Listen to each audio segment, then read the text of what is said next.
গাজী এনামুল হক, যশোর 5। আপনার সময় 5 মিনিট। মাননীয় স্পিকার, আপনাকে ধন্যবাদ।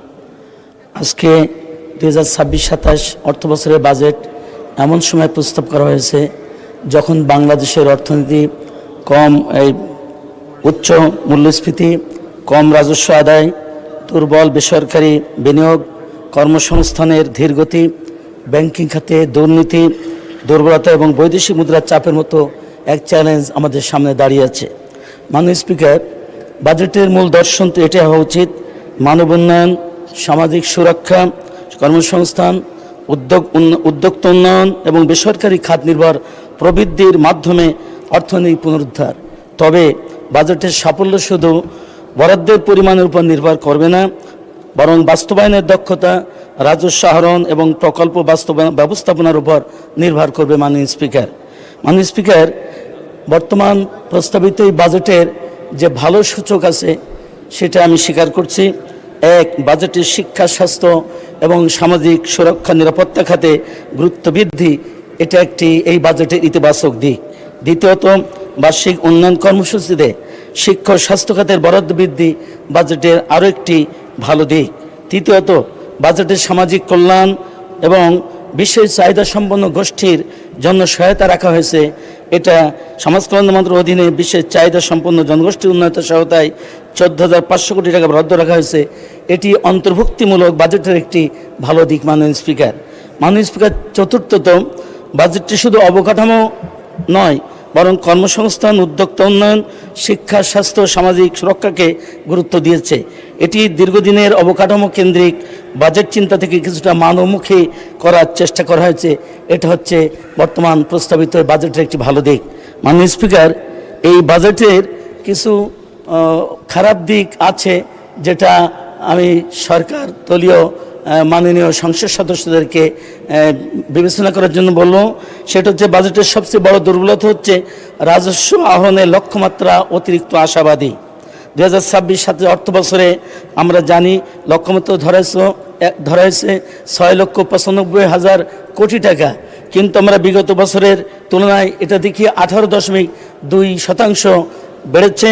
কিন্তু 2025-26 অর্থ বছরের প্রকৃত রাজস্ব প্রবণতার উপর ভিত্তি করলে 2026-27 সালের এই লক্ষ্যমাত্রা অর্জনের প্রায় 54.4% প্রবৃদ্ধি প্রয়োজন হবে, যা অত্যন্ত কঠিন।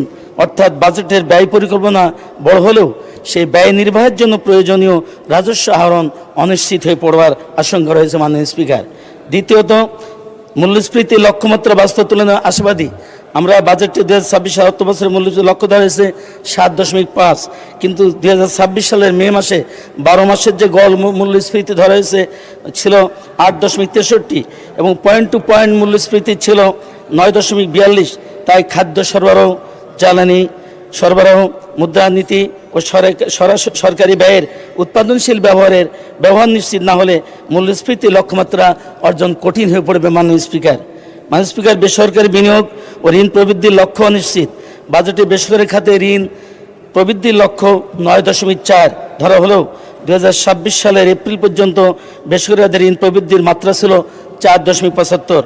সরকার ব্যাংক খাত থেকে বেশি ঋণ নিলে বেসরকারি খাতে ঋণ প্রবাহ আরও কমে যাবে। এটা হচ্ছে এই বাজেটের জন্য একটা ঝুঁকি।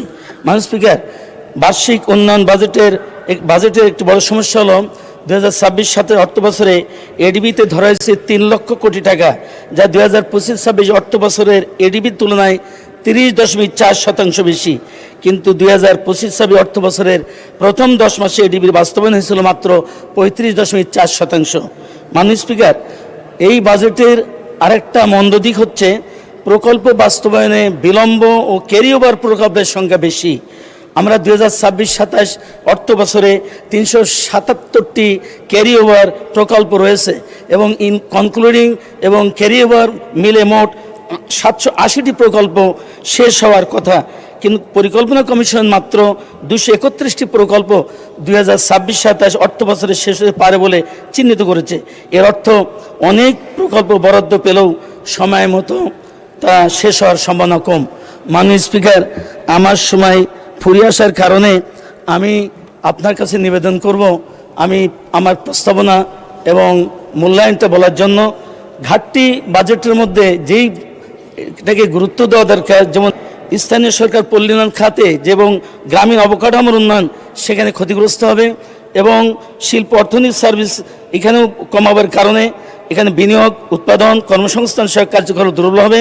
বিজ্ঞান ও তথ্য প্রযুক্তি খাতে বরাদ্দ কম, ডিজিটাল রূপান্তর, উৎপাদন ভিত্তিক অর্থনীতির জন্য নেতিবাচক সংকেত।